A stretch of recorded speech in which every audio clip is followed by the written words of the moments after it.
এজন্য আল্লাহ রাব্বুল আলামিন কোরআন কারিমে জানিয়ে দেন, এই জান্নাতের বাগিচার মধ্যে যারা বসে পড়েছে, আল্লাহ রাব্বুল আলামিন আসমান থেকে একদম ফেরেশতা জমিনে নামিয়ে দিয়েছেন, জমিনে নামিয়ে দিয়েছেন, অবতরণ করে দিয়েছেন।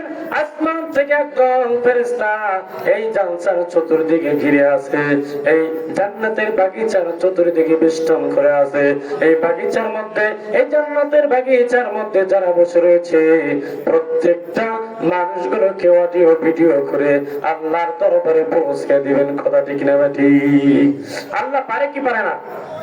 আল্লাহ রাব্বুল আলামিন মানুষের মাথায় এত ব্রেন দিয়েছেন, এত শক্তি দিয়েছেন। আজকে যে আমি কথা বলছি, এইটা যদি আজকে অডিও ভিডিও হয়ে যায়, আজ থেকে 1 2 যুগ 2 3 যুগ পরেও যদি এই অডিও ভিডিও চালু করা হয়, বলেন তো এই কথাগুলো শোনা যাবে কি যাবে না বলেন?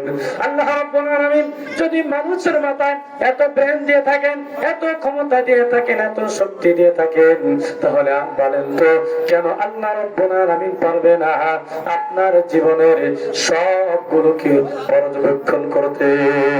আপনি কোথায় আছেন, আমি কোথায় আছি, আপনি কোথায় যাচ্ছেন, আপনি কোথায় কি কথা বলতেছেন, আপনি কোথায় কি পরামর্শ করতেছেন, আপনি কোথায় ভালো পরামর্শ করতেছেন, আপনি কোথায় কোরআনের বিরুদ্ধে পরামর্শ করতেছেন, আপনি কোথায় ইসলামের বিরুদ্ধে পরামর্শ করতেছেন, আপনি কোথায় কোরআনের বিরুদ্ধে স্লোগান দিচ্ছেন, আল্লাহ রাব্বুল আলামিন সব জায়গার খবর রাখে কি রাখে না বলেন? কথা বলেন, রাখে কি রাখে না বলেন? আজকেও যারা কোরআনের বিপক্ষে স্লোগান দিবে, কোরআনের পক্ষে যারা স্লোগান দিবে, এদের খবর আল্লাহ রাখে কি রাখে না বলেন?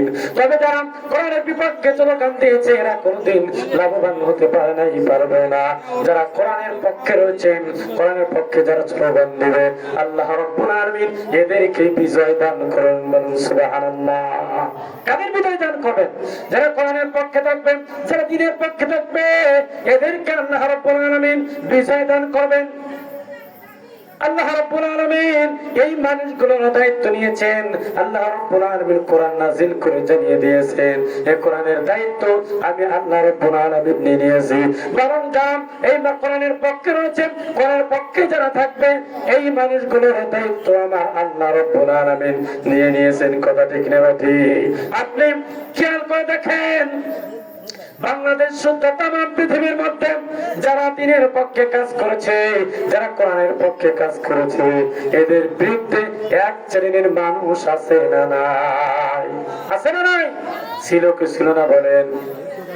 আচ্ছা দেখি, আল্লাহ রাব্বুল আলামিন কোরআনের আয়াত নাযিল করে জানিয়ে দেন, ইয়া আইয়ুহার রাসূলু বাল্লিগ মা উনজিলা ইলাইকা মির রাব্বিক ওয়া ইল্লাম তাফআল ফামা বাল্লাগতা রিসালাতা ওয়াল্লাহু ইয়াসিমুকা মিনান নাস ইন্নাল্লাহা লা ইয়াহদিল কওমাল কাফিরিন। জোরে বলুন আল্লাহু আকবার। আল্লাহ রাব্বুল আলামিন এই কোরআনের আয়াত নাযিল করে জানিয়ে দেন, ও নবী, আমি আপনার উপর যে কোরআন নাযিল করেছি, যে কোরআন আমি আপনার উপর নাযিল করেছি, এই কোরআন দিয়ে আপনি মানুষকে দাওয়াত দিবেন কি দিয়ে? এই কোরআন দিয়ে আপনি মানুষকে দাওয়াত দিবেন। আপনি যখন এই কোরআন দিয়ে মানুষকে আপনি দাওয়াত দিবেন, এক শ্রেণীর মানুষ আপনার বিপক্ষে চলে যাবে, আছে না নাই? আপনি সারা জীবন কোরআনের রস করেন, জিকিরের রস করেন, কালিমা রস করেন, বিভিন্ন রস করেন, কোন সমস্যা নেই। যখন আপনি কোরআন দিয়ে রাষ্ট্র পরিচালনার কথা বলবেন, সমাজ থেকে নিয়ে, ব্যক্তিগত জীবন থেকে নিয়ে, পারিবারিক জীবন থেকে নিয়ে, আপনার সামাজিক জীবন থেকে নিয়ে, আপনি রাষ্ট্রীয় জীবন পর্যন্ত, এই কথাগুলো যখন কোরআন থেকে একজন কোরআনের মানুষ যখন আলোচনা করে, এর বিরুদ্ধে এক শ্রেণীর মানুষ ষড়যন্ত্রে লিপ্ত হয়ে যায়। কথা ঠিক না ঠিক? এ বাংলাদেশে ছিল কিছু না বলেন? কথা বলেন, এ বাংলাদেশে ছিল কিছু না বলেন? জানে কোরআনের রাজনীতি করে, কোরআনের পক্ষে যারা কথা বলে, এক শ্রেণীর মানুষ বলে এই কোরআনের রাজনীতি তো একটা কোরআনে নাই। এটা কথা বলে কি বলে না বলেন? এরকম কথা বলে কি বলে না বলেন? যে কোরআনে তো কোনো রাজনীতি নাই। আপনি সমাজের সত্য কথা কোরআন দিয়ে আপনি তুলে ধরবেন, তখন এক শ্রেণীর মানুষের গায়ে চুলকানি শুরু হয়ে যায় যে এই হুজুর আবার কোরআন থেকে কেন এই কথাগুলো বলে। কারণ যারা চোর তারা বুঝতে পারেন যে এই কথাগুলো মনে হয় আমাদেরকে টার্গেট করে বলা হচ্ছে না, কিন্তু কোরআনের সত্য কথা একজন মানুষ যখন এই মাইকের সামনে আসে অবশ্যই বলতে হবে কথাটি কিনা বেটি। কারণ হলো একজন কোরআনের প্রেমিক, একজন কোরআনের খাদেম যখন কোরআনের সত্য কথাগুলো গোপন করে চলে যাবে, অবশ্যই আল্লাহর কাছে তাকে জবাবদিহি করতে হবে কথাটি কিনা বেটি। এজন্য কোরআনের কথা কখনোই গোপন করা যাবে না। সত্য কথা বলে সমাজ থেকে অবশ্যই, রাষ্ট্রীয় ভবন থেকে অবশ্যই চলে যেতে হবে।